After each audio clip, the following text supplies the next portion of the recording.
Bună ziua și bine ați venit la Experimente cu Victor. Cu toții știm că aerul de pe glob are o anumită masă, iar forța cu care acționează aerul pe suprafața Pământului se numește presiune atmosferică. Astăzi vom face un experiment care va demonstra acțiunea presiunii atmosferice prin fenomenul numit implozie. Deci hai să mergem în laborator. Bucătărie. Pentru acest experiment vom avea nevoie de o sticlă goală din plastic, un pachet de chibrite, o șurubelniță și, nu în ultimul rând, baloane.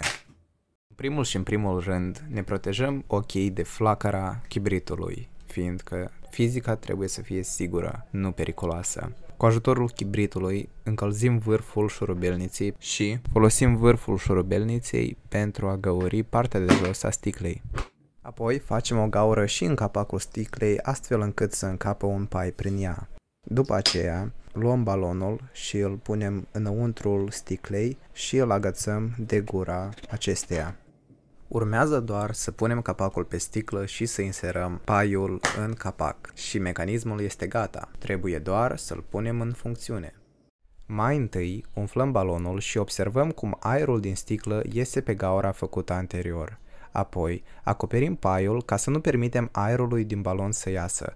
Urmează doar să acoperim cu un deget gaura de pe sticlă pentru ca aerul din afară să nu intre în ea.